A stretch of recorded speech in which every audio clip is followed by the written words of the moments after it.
نبی کریم صلی اللہ علیہ وسلم کے زمانے میں محنت کی دو ترتیب صحابہ کے سامنے، صحابیات کے سامنے، ساری دنیا کے مسلمانوں کو سامنے رکھ کر بنائی گئی۔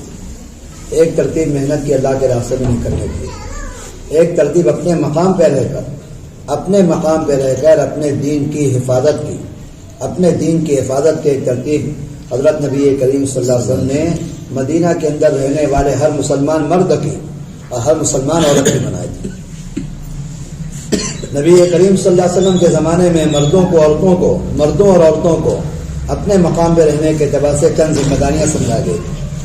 سب سے پہلی ذمہ داری اپنی ذات میں 100% دین کو زندہ کرنے کی۔ دوسری ذمہ داری ہر مسلمان مرد عورت کی اپنے گھر کو مسجد کا نمونہ بنانے کی، اپنا گھر مسجد کا نمونہ بنے۔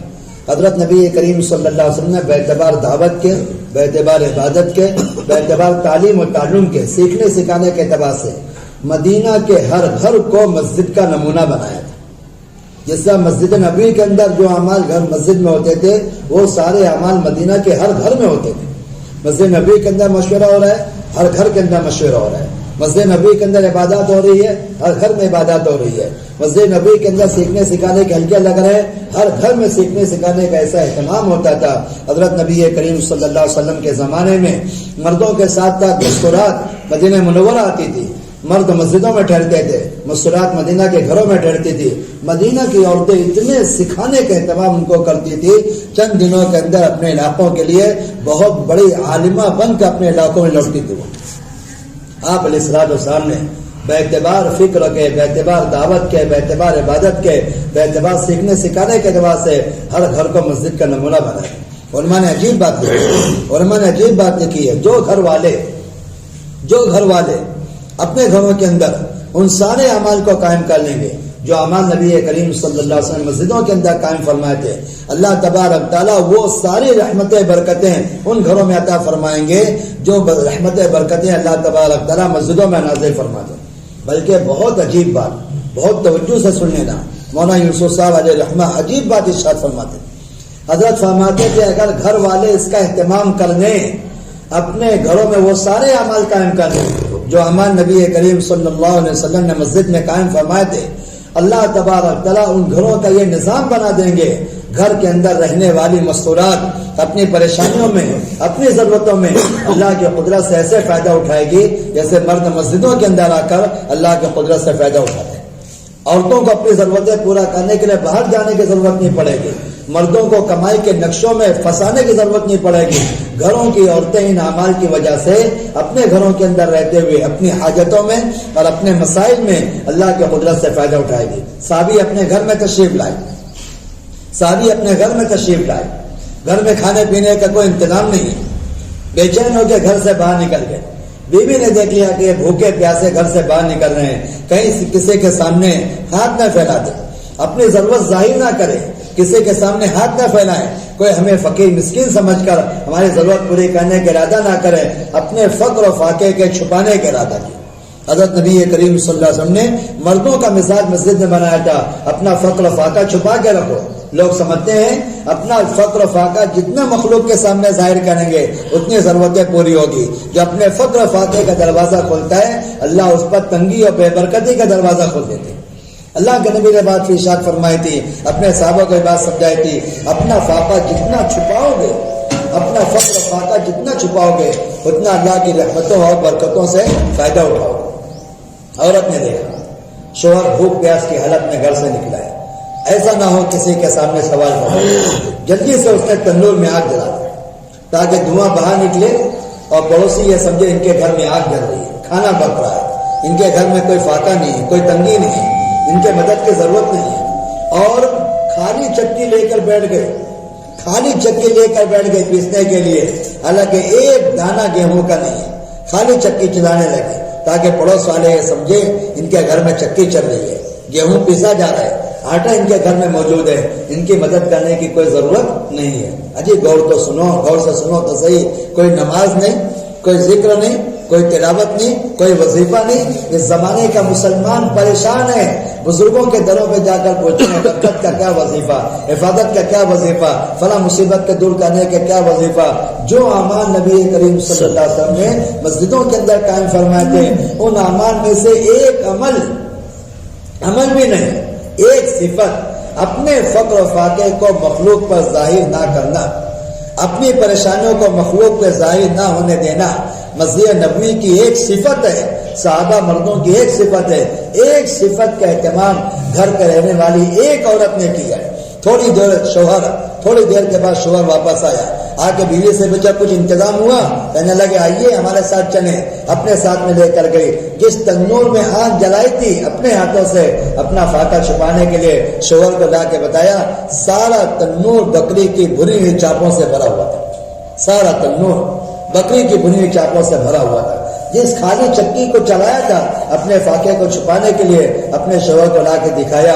شوہر حیران ہو گیا، چکی کے پارٹ ہل رہے ہیں، چاول آٹا پسا ہوا چکی سے گر رہا ہے اور گلے کا گیہوں کا ایک دانہ نظر نہیں آیا.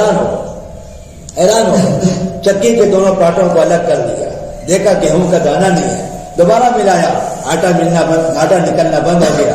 نبی کریم صلی اللہ علیہ وسلم کے پاس تشریف لے گئے. 3 روایتیں ہیں. ایک روایت میں آپ نے فرمایا اگر تم چکی کے دونوں پارٹ کو الگ نہ کرتے تیری موت تک. دوسری روایت میں میری موت تک. اور تیسری روایت میں قیامت تک وہاں سے آٹا نکلتے رہے اور سب اللہ کی نصرت کا مشاہدہ کرتے تھے. میں تو ایک بات عرض کر رہا ہوں، حضرت نبی کریم صلی اللہ علیہ وسلم نے باعتبار دعوت کے، باعتبار عبادت کے، باعتبار تعلیم و تعلم کے، باعتبار سیکھنے سکھانے کے، باعتبار مشورے کے، آپ نے تمام گھروں کو مسجدوں کا نمونہ بنایا تھا. علماء نے عجیب بات لکھی ہے، توجہ سے بات سننا. علماء نے لکھا ہے جو گھر والے اپنے گھروں کو اعمال مسجد سے آباد کریں گے، اللہ تبارک روزیوں میں برکتیں عطا فرمائیں گے اور زندگی میں ہدایت نصیب فرمائیں گے. روزی میں برکت. گھروں کے اعمال کا اہتمام، جس کو ہم لوگ 5 اعمال کے ساتھ تعلیم کرنا کہتے ہیں، ایسا بنیادی عمل، ایسا بے مثال عمل ہے. بنی اسرائیل موسیٰ علیہ السلام کے بعد تشریف لائے. عجیب باتیں سنی.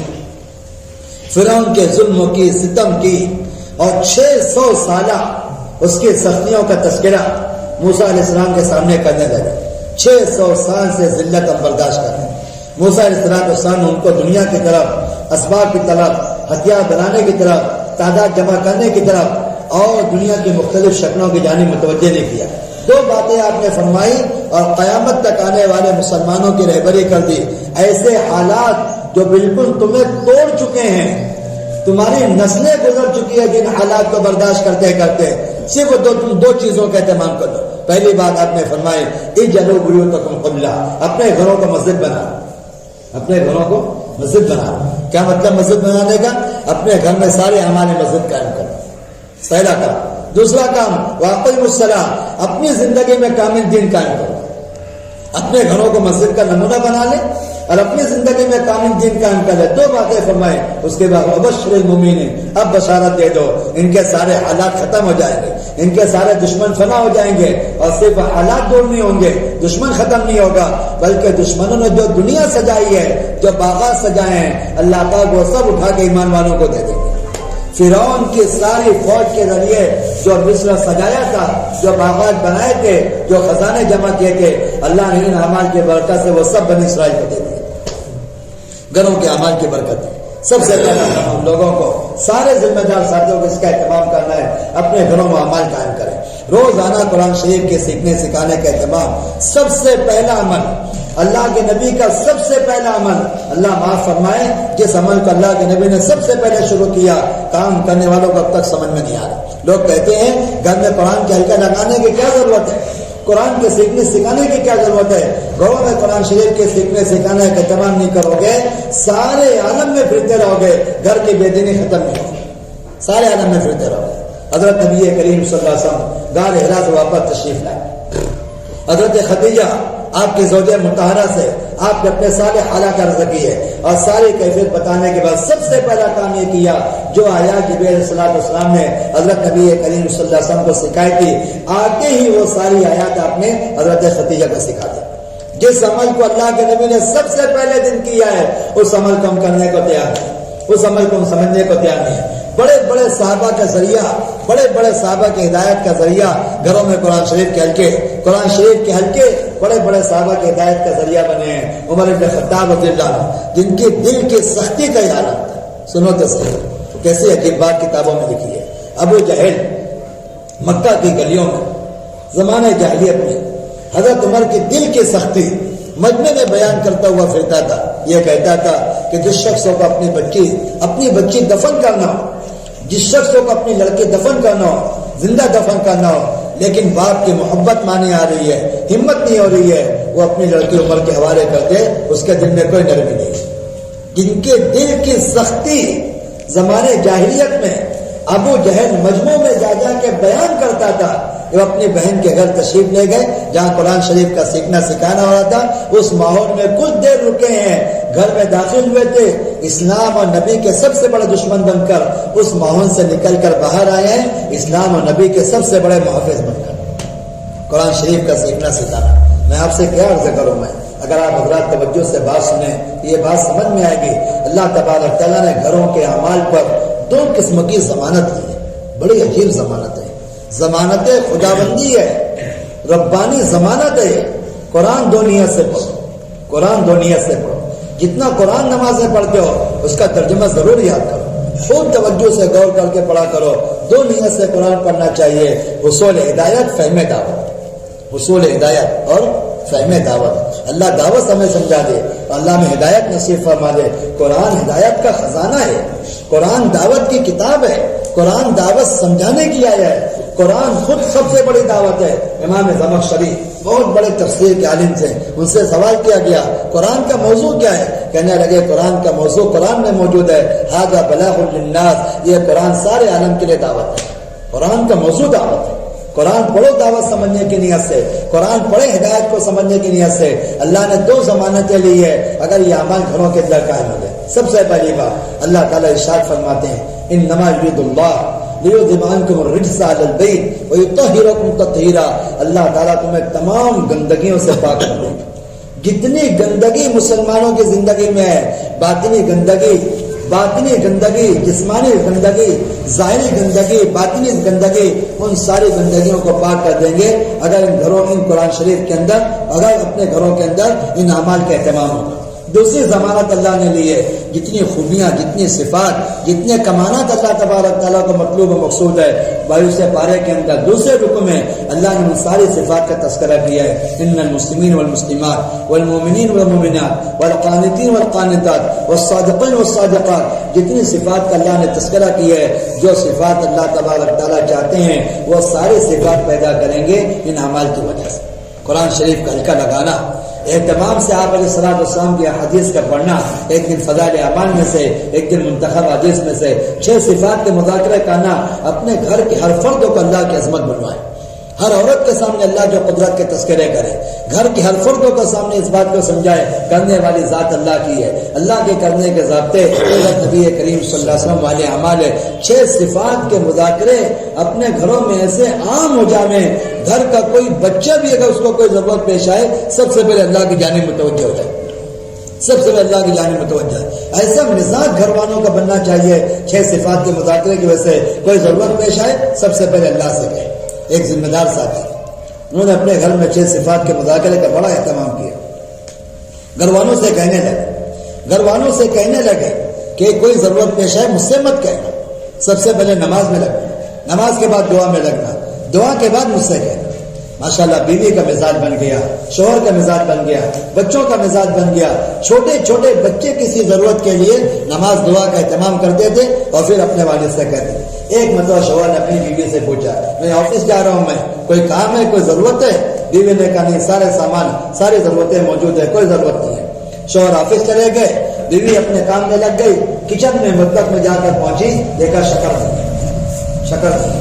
فوراً شیطان نے دل میں بات ڈالا اجے فون کرے، سارا خناس اسی سے آیا، سارا ایمان اسی سے برباد ہوا ہے، یقین کا جنازہ اس نے نکالا ہے۔ اللہ اکبر، لوگ سمجھتے ہیں کام کے لیے بہت بڑی سہولت ہے، لوگ اس آلے کی سہولت جانتے ہیں، اس کی نوسط نہیں جانتے۔ اس کی سہولت اگر 1 گنا ہے، اس کی نوسط 99 گنا۔ میں ابھی نظام الدین سے آ رہا تھا، یہ عظمت صاحب کے پاس گیا، یہ عظمت مجھ سے کہنے لگے. مولانا یوسف صاحب رحمۃ اللہ علیہ ہم سے کہا کرتے تھے, سنو بہت اندر کی بات بتا رہا ہوں, مولانا یوسف صاحب مجھ سے کہا کرتے تھے کبھی غلطی سے بھی مت سوچنا یہود و نصارہ کے حالات اسلام و مسلمانوں کے لیے خیر کی چیز ہے, کبھی غلطی سے مت سوچنا. یہ سب سہولت کا لیبل لگا کر ایمان اور یقین کو برباد کرنے کے واسطے بنائے گئے. لیکن ہائے ہے ایسی محبت دلوں کے اندر بیٹھی ہے. حضرت فرمانے لگے بڑے بڑے ذمہ دار ساتھی ایسے لیے پھرتے ہیں جیسے کوئی بہت مقدس چیز ہے, اس کے بغیر گزارا نہیں ہو سکتا. اللہ اکبر. تو شیطان نے دل میں بانٹ ڈالا کہ بیوی شوہر کو اطلاع کرے, شکل لے کر پھر 6 صفات کا مذاکرہ نے اپنا اثر کیا کہ نہیں شوہر سے نہیں کہنا ہے, اللہ سے کہنا ہے. نماز پڑھ کے اللہ کی طرف متوجہ ہو, دعا میں لگے اے اللہ شکر آپ کی مخلوق ہے, ہم سب کی ضرورت ہے, شکر آپ کی مخلوق ہے, ہم سب کی ضرورت ہے, اے اللہ ہماری ضرورت پوری فرما دے. دعا کرتے ہوئے کیا ہو رہا ہے, کیوں نہیں بند کرتے ہو اس کو؟ دعا کرتے رہے, دعا کرتے رہے, دعا کرتے رہے. کچھ دیر کے بعد جب فارغ ہو گئی اپنے کام میں لگ گئی. جب شوہر کے آفس سے نکلنے کا وقت ہوا وہ سوچنے لگے کہ زکار کی کیا ضرورت ہے. بیوی نے کچھ مطالبہ کیا نہیں ہے, مجھے کچھ پتہ نہیں ہے کیا لے کر جانا چاہیے. اللہ نے دل میں بات ڈالی کہ 5 کلو شکر لے کر چلے. 5 کلو شکر لے کے گھر پہنچے. بیوی بڑی حیران ہو گئی کہ آپ کو کس نے کہہ دیا گھر میں شکر نہیں ہے, آپ کو کس نے کہا گھر میں شکر نہیں ہے.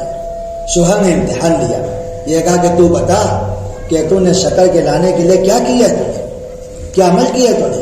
بیوی نے کہا میں نے نماز پڑھی ہے, میں نے دعا کی اللہ سے, اللہ کے لیے دعا, نماز پڑھی اللہ کے لیے دعا کی, اللہ ہماری ضرورت پوری کر دے. شوہر کہنے لگا جس اللہ کے لیے تو نے دعا کی ہے اسی اللہ نے دل میں ڈالا ہے شکر لے کر چلو. بیوی کا بھی یقین بنا, بچوں کا بھی یقین بنا, شوہر کا بھی یقین بنا ہے. ضرورت پورے کرنے والے کون ہے بولو؟ اللہ. 6 صفات کا مذاکرہ. 6ٹھی صفت میں گھر کے ہر فرد کی تشکیل, ہر عورت کو وقت لگے اللہ تبارک تعالیٰ کے راستے میں ہر ایک کی تشکیل کرنا, یہی سارے اعمال کل کرنا ہے اور اس کا مشورہ کرنا. دوسری اہم اور بنیادی چیز ہم سب کو اس کا اہتمام کرنا ہے. ہماری بستی میں جتنے گھر ہیں ہر گھر والے کو اس پہ آمادہ کرنا ہے وہ اپنے گھروں کو مستورات کی جماعتوں کے استقبال کے لیے تیار ہے. دیکھو اچھی طرح بات سمجھ لینا, گھروں میں مستورات کی جماعت ٹھہرنے کے لیے کوئی شرط نہیں ہے. علاقے والوں نے اور مستورات کے کام خراب کرنے والے خصوصی جماعتوں نے ایسی جائز شرطیں لگا دی, سارا کام مشکل بنا دیا. مستورات کی جماعت ٹھہرنے کے لیے کوئی شرط نہیں ہے. مردوں کا وقت لگاؤ کوئی ضرورت نہیں ہے, مستورات کا وقت لگاؤ کوئی ضرورت نہیں ہے. گھر بہت وسیع ہونا چاہیے کوئی ضرورت نہیں ہے. گھر میں دینی ماحول ہو کوئی ضرورت نہیں ہے. عورتیں پردے کا اہتمام کرے کوئی ضرورت نہیں ہے. گھر میں بے دینی کا کوئی آلہ نہ ہو کوئی ضرورت نہیں ہے. ایک شرط صرف کافی ہے, ہر گھر میں مستورات کی جماعت ٹھہرنے کے لیے جتنے وقت میں مستورات کی جماعت ٹھہرے وہاں کسی مرد کا آنا جانا نہیں ہونا چاہیے. ایک بات کافی ہے. یہ ساری ظاہر شرطیں علاقوں میں چل رہی ہے جس نے کام کو مشکل بنا دیا. ایسے سیاڑی بن کے ذمہ دار ساتھی گھومتے ہیں گویا کوئی ان کی حکومت میں ہے. آپ کا گھر چھوٹا ہے, آپ کے گھر میں یہ ہے, آپ کے گھر میں یہ ہے. اور میں آپ سے عرض کروں ساری بستی کی بے دینی کے ذمہ دار کون ہے؟ سنو ہماری بات توجہ سے. ساری بستی کے ذمہ دار, بستی کی بے دینی کے ذمہ دار وہ گھر ہیں, وہ گھر والے ہیں جو اپنے گھر کو ایسا طے کر چکے ہیں کہ ہمارے گھر کے ہوتے ہوئے مستورات کی جماعت کسی اور گھر میں ٹھہر ہی نہیں سکتی. ساری بستی کے بے دینی کے ذمہ دار یہ لوگ ہیں, اپنا گھر طے کر چکے ہیں کہ ہمارے علاوہ کسی گھر میں جماعت کیوں رکے گی. ہم تو ہر گھر کے اندر جماعت داخل کرنا چاہتے ہیں. ہمارے حضرت جی فرماتے ہیں جب تک ہر گھر کے اندر مستورات کی جماعت داخل نہیں ہوگی گھروں کے اندر کا باطن نہیں ٹوٹے گا. لاکھ محنتیں کرتے رہے آپ, دنیا بھر کی محنتیں کرتے رہے, عجیب عجیب آپ مختلف قسم کے قیودات, مختلف قسم کے حدود اور تعزیرات طے کر لیں, جب تک گھروں کے اندر مستورات کی جماعت کا قیام نہیں ہوگا گھروں کے اندر کا باطن نہیں ٹوٹے گا. دوسری بات, جب تک گھروں کے اندر مستورات کی جماعت کا قیام نہیں ہوگا گھر کے ہر فرد کا مزاج اور گھر کے 24 گھنٹے کا نظام عبادت دعوت کا نہیں بنے گا. آج کیا نظام بنا ہے بولو؟ حاجت اور چاہت کا. آج کیا مزاج ہے لوگوں کا؟ حاجت اور چاہت کا. دن کی حاجتیں ہیں, رات کی چاہتے ہیں. جب مستورات کی جماعت کا قیام گھروں کے اندر ہوگا ہر فرد کا, ہر گھر کا مزاج کیا بنے گا؟ دعوت اور عبادت کا. اس لیے ہر گھر کے اندر مستورات جماعت ٹھہرے. میں آپ سے ایک بات عرض کرتا ہوں, سنو غور سے بات. میں آپ سے ایک بات عرض کرتا ہوں, آپ مستورات کی جماعتیں اپنے علاقوں میں تقسیم کرتے ہیں, کیا ضابطہ ہے آپ کے؟ کیا ضابطے ہیں آپ کے یہاں اور کیا ضابطہ ہونا چاہیے؟ لوگ کہتے ہیں کہ وہ نقد جماعت کون سے حلقے والے دیں گے، یہ کوئی ضابطہ نہیں ہے۔ لوگ کہتے ہیں اجے پرانی مستورات کہاں پر ہیں، یہ کوئی ضابطہ نہیں ہے۔ لوگ کہتے ہیں پرانے مردوں کا وہاں کون سے گھر کے اندر پہنچنا آسان ہوگا تاکہ مذاکرہ خوب ہو، یہ کوئی ضابطہ نہیں ہے۔ مستورات کی جماعت ٹھہرانے کا ضابطہ جو پورے عالم میں سمجھایا جا رہا ہے، ان حلقوں مستورات جماعت ٹھہرایا جائے جو ایسے گھروں کے اندر جماعت ٹھہرائے جہاں اب تک جماعت ٹھہرائی نہیں کی۔ ایک چلے کے اندر کم سے کم 20 مکانات ایسے چاہیے جہاں اس سے پہلے جماعت ٹھہری نہیں تھی، اب جماعت ٹھہرے۔ چھوٹے گھروں جماعت ٹھہراؤ۔ ہم کہتے ہیں اتنا چھوٹا مکان ہے کہ مستورات کو 2 راتیں پیر پھیلا کر سونے کی گنجائش نہیں ملے گی، بیٹھ کر رات گزارنا پڑے گی، اتنا چھوٹا مکان ہے، وہاں بھی مستورات کی جماعت ٹھہرے۔ ہم عرض کرتے ہیں نظام الدین میں سارے عالم کو اتنی تنگی والا مکان ہے کہ پانی کا قطرہ مکان میں نہیں ہے، کھانے کا گلے کا ایک دانہ نہیں ہے، جماعت وہاں بھی ٹھہرا ہے۔ دیکھو میں آپ سے ایک بات عرض کرتا ہوں، بستی کے مکانات 3 قسموں پر ہوتے ہیں۔ بستی کے مکانات 3 قسموں پر ہوتے ہیں۔ ایک قسم ان مکانات کی ہے جن مکانات میں دعوت بھی ہے، عبادت بھی ہے، دین بھی ہے، دعوت بھی ہے۔ ایک قسم ان مکانات کی ہے جن مکانات میں عبادت ہے، دعوت نہیں ہے۔ گھروں کے مرد اور گھروں کی مستورات کچھ نہ کچھ اعمال کا اہتمام کرتی ہے، ان کا اعمال دعوت سے کوئی تعلق نہیں۔ تیسری قسم ان مکانات کی ہے جس میں نہ عبادت ہے نہ دعوت ہے، سراسر کفر و شرک بھرا ہوا ہے، سراسر ارتداد بھرا ہوا ہے۔ مستورات جماعت سب سے پہلے ان مکانات میں ٹھہرائی جائے گی جہاں کیا ہے، نہ دعوت ہے نہ عبادت، سراسر ارتداد بھرا ہوا ہے، سب سے پہلے وہاں جماعت ٹھہرا۔ بتاؤ بھائی، ہم آپ سے پوچھتے ہیں، جواب دینا ہمیں، کسی جگہ کوئی حادثہ ہو جائے، ایکسیڈنٹ ہو جاوے، بسیں ٹکرا جاویں، ٹرینیں ٹکرا جاویں اور مختلف قسم کے لوگ حالات میں مبتلا ہو، ایک مریض وہ ہیں، ایک قسم مریضوں کی وہ ہے جن کے چہرے پہ معمولی سے کہیں زخم آیا ہے، 1-2 قطرہ خون کہیں سے بہا ہے، ایک قسم کے مریض وہ ہیں جن کا ہاتھ ٹوٹا ہوا، پیر ٹوٹا ہوا ہے، ایک قسم مریضوں کی وہ ہے جو بالکل نزا کی حالت میں اخیر کی سانسیں لے رہے ہیں۔ میں آپ سے پوچھتا ہوں، مریض سب سے پہلے کس کو دیکھے گا؟ 1-2 قطرہ خون والوں کو دیکھے گا نا؟ بولو بھائی، انہیں کو دیکھے گا نا پہلے؟ جی وہ آپ کے بدن پہ تو 1 قطرہ خون نکلا ہے، کیوں بھائی؟ آپ اس کو کیا کہو گے؟ کامن ڈاکٹر کہو گے؟ اگر ڈاکٹر ایسا کر لے گا، حکومت اس کی ڈگری ضبط کر لے گی۔ سب سے پہلے ان مریضوں کو دیکھے گا جو بالکل نزع کی حالت میں ہے، سب سے پہلے وہاں جائے گا۔ مستورات کی جماعت سب سے پہلے ان گھروں کے اندر ٹھہرائے جائے جہاں ارتداد وہاں جماعت ٹھہرا۔ ایک وقت کا کھانا کھلانا گھر والوں کے ذمے نہیں، ایک وقت کا کھانا، سارا کھانا بنانا جماعت کے ذمے۔ جماعت اپنا بھی کھانا بنائے، جماعت گھر والوں کا کھانا بنائے گی۔ اتنا آسان کر کے پیش کرو کہ محلے کا ہر مسلمان یہ سمجھے یہ خیر تو میں بھی لے سکتا ہوں، یہ خیر تو میں بھی لے سکتا ہوں۔ میں جہاں مستورات کی جماعت گھروں کے اندر ٹھہرنا شروع ہو گئی، آپ سمجھ لیجیے وہ گھر مسجد کا نمونہ بن گیا۔ ہر گھر والے کو اس پہ آمادہ۔ تیسری بات محترم دوستوں بزرگوں، گھر کے اندر جتنی مستورات ہے، جتنے مرد ہے، سب کا وقت لگاؤ اللہ کے راستے میں، سب کی ترتیب بناؤ اللہ کے راستے میں۔ بیوی اللہ تبارک تعالیٰ کے راستے میں جانا چاہتی ہے، شوہر کو کوئی عذر ہے، 8 محرم مرد ہیں جن کے ساتھ عورت اللہ کے راستے میں جا سکتی ہے۔ شوہر کا اللہ کے راستے میں جانے کا وقت آ گیا، بیوی معذور نہیں جا سکتی ہے، بیوی کے علاوہ 8 محرم عورتیں اور ہیں جن کے ساتھ وقت اللہ کے راستے میں رکھ سکتا ہے۔ اپنا اللہ تبارک تعالیٰ کے راستے میں خروج کو ایسی عمومیت دو، جتنی جماعت مردوں کی ہے اس سے دگنی جماعتیں مستورات کی ہونی چاہیے۔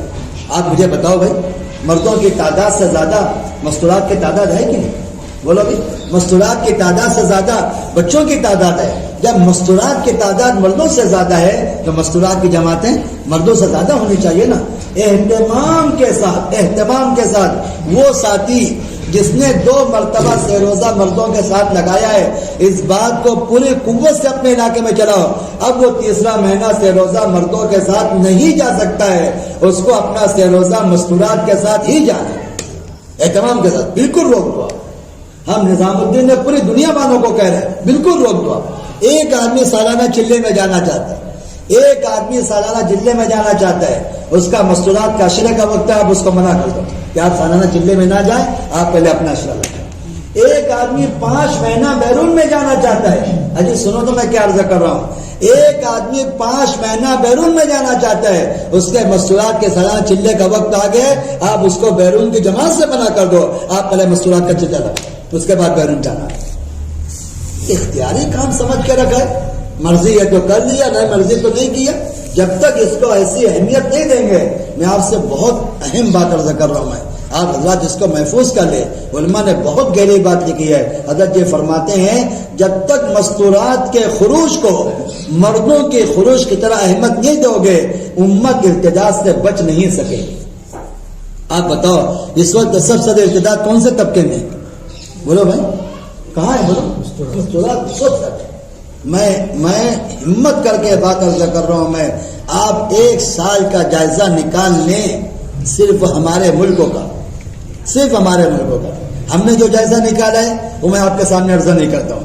آپ 1 سال کا جائزہ اپنے ملکوں کا نکال لیں تو آپ کو اندازہ ہوگا کہ مرتد ہونے والی مستورات کی تعداد لاکھوں سے تجاوز کر گئی، لاکھوں تجاوز کر گئی. ایک علاقے کے جمعیت العلماء کے صدر، ایک علاقے کے جمعیت العلماء کے صدر ہیں، بہت بڑے عالم، انہوں نے نظام الدین بات پہنچائی. ہم مشورے کے اندر بیٹھے ہوئے تھے، حضرت کے سامنے بات آئی. اس بات کو کہنے کے لیے کہ مستورات کے خروج کو اہمیت دی جائے، کہنے لگے ہمارے صوبے کے اندر 3 مہینے کے اندر 750 مسلمان لڑکیاں مرتد ہوئی. جمعیت العلماء کے صدر نے بتایا کہ فکر کرو اس پر. جب تک اللہ تبارک تعالیٰ کے راستے میں خروج کو مردوں کی جتنی اہمیت ہوتی ہے اس سے دگنی اہمیت جب تک مستورات کے خروج کو نہیں دیں گے ارتداد ختم نہیں ہوگا. تیسری بات، چوتھی بات یہ عرض کرنا ہے، اپنے محلے کے اندر 2 اشر لگائی مستورات، 3 مرتبہ 3 فیروزہ لگائے مستورات، 1 مرتبہ 3 دن لگائے کافی ہے. 3 مستورات فیروزہ والے، 2 مستورات اشرے والے، یہ 2 مستورات چلے والے، یہ 1 مستورات اشرہ 1 چلے والی ہے. 3 مستورات 1 مرتبہ 3 دن لگائی ہوئی ہے. ایسی 5 مستورات کی بنیاد پر شہر کے مشورے سے ہر 15-20 مکان کے آپ میں اجتماعی تعلیم شروع کریں. آپ کو اجتماعی تعلیم کے شرطوں کے پورا کرنے کا انتظار مت کرو. یہ شرطیں فرشتے نہیں پورا کرائیں گے، یہ شرطیں ہمیں پوری کرنا پڑے گی.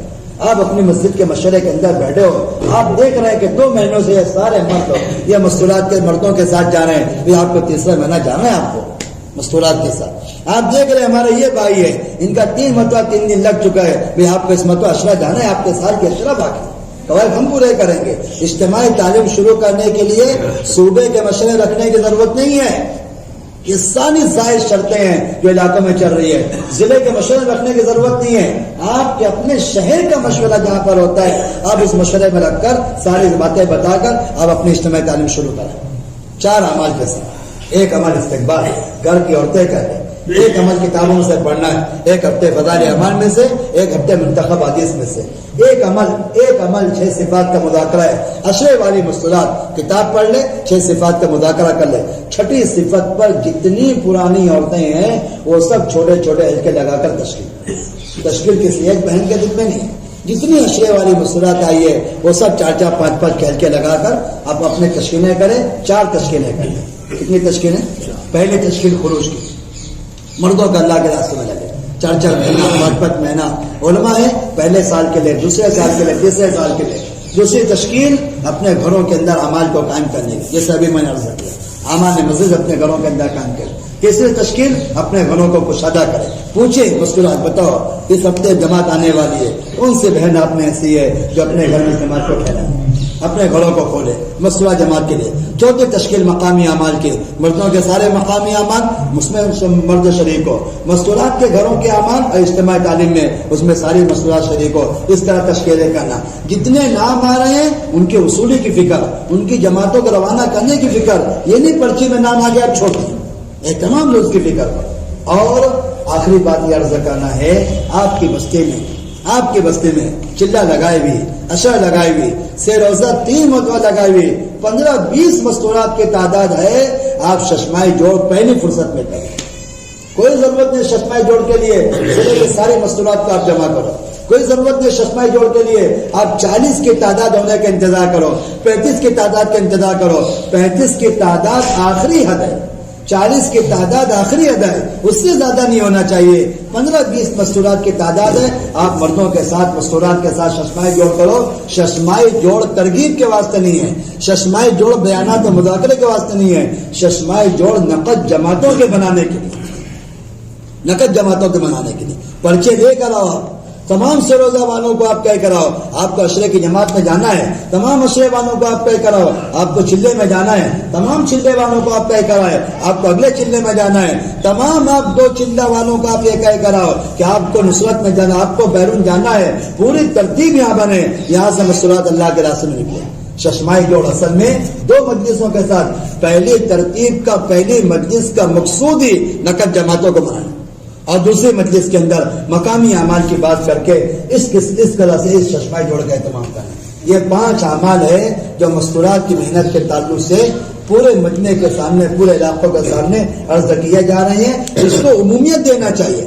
مستورات کی جماعت مستورات کے کام کے لیے کوئی خاص افراد کو طے کرنا، کوئی خاص افراد کو طے کرنا، اپنے آپس میں خصوصی جماعتیں بنانا، ساتھیوں کی جوڑیاں بنی ہوئی ہیں، ساتھ میں پرانے ذمہ دار ساتھی آپس میں مل کے جاتے ہیں، پرانی مستورات کے آپس میں جوڑیاں بنی ہوئی ہے، ہم آئندہ آپس میں ساتھ میں چلیں گے، ہم آئندہ آپس میں ساتھ میں چلیں گے۔ میں آپ سے سچی عرض کرتا ہوں، پرانے ذمہ دار ساتھیوں کا ایک ساتھ نکلنا سب سے بڑا اخلاق کا بگاڑ ہے، سب سے بڑا اخلاق کا بگاڑ ہے۔ اخلاق میں کمان جو پیدا ہوتا ہے نئے نئے ساتھیوں کے ساتھ نکلنے سے پیدا ہوتا ہے۔ ایک پرانا جوڑا اپنے ساتھ نئے 4 جوڑوں کو تیار کرے، ایک پرانا جوڑا اپنے ساتھ نئے 4 جوڑوں کو تیار کرے، تاکہ اس طریقے سے دھیرے دھیرے محلے کے اندر جتنے مرد جتنے مشغولات ہیں ان سب کا وقت اللہ تبارک تعالیٰ کا راستہ کریں گے انشاءاللہ۔ کوئی بات سمجھ میں نہ آئے، کوئی بات سمجھ میں نہ آئے، آپس میں الجھنے کی، آپس میں انتشار کی، آپس میں خلفشار کی ضرورت نہیں ہے۔ جتنے ساتھیوں کا سالانہ وقت ہو چکا ہے، 2 مہینہ نظام الدین تشریف لائیں، 2 مہینہ نظام الدین تشریف لائیں۔ جن مستورات کا چلہ 3 مرتبہ لگ چکا ہے، جن مستورات کا چلہ 3 مرتبہ لگ چکا ہے، ایک مہینہ نصرت کے نظام الدین کے تشریف لائیں، بڑوں کی خدمت میں جا کر وہاں کی مجلسوں میں براہ راست شریک ہو کر وہاں کے سارے کاموں کو سمجھ کر اپنی ذات سے اہتمام کرنا، اپنے علاقوں میں چلانے کی فکر کریں۔ جو خیر رحمت برکت اللہ تبارک تعالیٰ نے مدینہ و مکہ میں نازل فرمائی ہے، اللہ پاک ہمارے علاقوں میں نازل فرمائے گا۔ میں آخری بات عرض کروں، مولانا الیاس صاحب رحمۃ اللہ علیہ فرماتے تھے، سنو بہت اہم بات ہے، مولانا الیاس صاحب رحمۃ اللہ علیہ فرماتے تھے، خروج اور مقامی اعمال کی جو ترتیب نبی کریم صلی اللہ علیہ وسلم نے مکہ و مدینہ میں قائم کی تھی، خروج اور مقامی اعمال کی جو ترتیب نبی کریم صلی اللہ علیہ وسلم نے مکہ و مدینہ میں قائم کی تھی، اگر وہ ترتیب اپنے علاقوں میں قائم کر لو گے، اللہ تمہارے علاقوں میں خیر القرون کو لوٹا دے گے۔ اللہ تمہارے علاقوں میں جو رحمت برکت دور صحابہ میں امت نے دیکھی ہے، اللہ تمہارے محلوں میں، تمہارے دیہاتوں میں اللہ وہ رحمت برکتیں نازل فرمائیں گے جس کا مشاہدہ لوگ مکہ مدینہ میں کریں گے انشاءاللہ۔ اللہ تعالیٰ ہم سب کو سمجھ عمل کی توفیق عطا فرمائے۔ اللهم يا حنان يا منان يا بديع السماوات والارض يا ذا الجلال والاكرام، اللهم صل على محمد عبدك ورسولك النبي الامي وعلى اله وصحبه تسليما۔ اے اللہ ہمارے گناہوں کو معاف فرما، خطاؤں کو معاف فرما، لفظشوں کو کوتاہیوں کو معاف فرما، دین و دین کی محنت کے بارے میں ہم سے پوری امت سے جتنی کوتاہیاں ہوئی ہے اپنے فضل کرم سے معاف فرما، ہماری خلوتوں کو معاف فرما دے، تنہائیوں کی نافرمانیوں کو ختم فرما دے، اپنے ذات عالیہ سے خصوصی تعلق عطا فرما دے۔ اے اللہ آپ نے اپنے فضل کرم سے اس عالی محنت میں ہم سب کو لگایا ہے، انبیاء اور صحابہ کے بدن سے نکلے ہوئے اعمال میں ہم سب کو مشغول فرمایا ہے۔ ہم نے اس محنت کے اعمال کی بڑی ناقدری کی ہے، ہم خود بھی ہدایت سے دور رہے اور پوری امت کو ہدایت سے ہم نے دور رکھا ہے۔ ہمارے جرم عظیم کو معاف فرما دے۔ جو دین کے نبی کے مبارک بدن سے نکلا وہ دین دنیا کے اندر مٹ رہا ہے، جس محنت پہ آپ کے نبی نے اپنی جانمان زندگی کھپائی، اپنے بچوں کو یتیم، اپنی عورتوں کو بیوہ اور اپنا سب کچھ صحابہ نے لٹا دیا، اللہ وہ دین ہمارے سامنے مٹ رہا ہے۔ ہم اپنی خواہشات، اپنی ضرورتوں کے پورا کرنے میں پاگل ہو کر مشغول ہوئے ہیں، ہمارے جرم عظیم کو معاف فرما دے۔ دین اور دین کی محنت کے مٹنے کا غم رنج ملال ہم سب کو نصیب فرما دے۔ ہمارے دعوت اور نقل حرکت پر پوری امت کو جمع فرما دے، پوری امت کو حق کو کہنے پر، حق کو سننے پر اور حق کو لے کر پورے عالم میں پھرنے پوری امت کو جمع فرما دے۔ اپنی ذاتی عالیہ سے خصوصی تعلق عطا فرما دے، آپ کے وعدے، آپ کے وعدوں کا یقین عطا فرما کر 100% دین کا اہتمام کرنے کی ہم سب کو توفیق عطا فرما۔ ہمارے جمع ہونے کو قبول فرما، مردوں مستورات کے جمع ہونے کو قبول فرما، جو کہا گیا سنا گیا ہم سب کو سمجھنے کی، عمل کرنے کی توفیق عطا فرما۔ اے اللہ جو کمی کو معاف فرما دے، ہم تو بندے ہیں مولا، بندے تو گندے ہوتے ہیں، گندوں سے گندگی نکلتی ہے، پاک تو آپ کی ذات ہے مولا، ہم سب کو معاف فرما دے. اپنے فضل و کرم کی بنیاد پر ہمیشہ کے لیے ہمارے آنے والی نسلوں کو بھی دین اور دین کی محنت کے لیے قبول فرما دے. اے اللہ اپنے قہر و غضب و غصے کو ٹھنڈا فرما. آپ کی رحمتیں شفقتیں عنایت امت کی جانب متوجہ فرما. کام کرنے والے اور جتنے لوگ کام میں لگے ہوئے ہیں خصوصاً اور پوری امت کو عموماً دنیا آخرت کی ہر خیر ہر بھلائی ان سب کو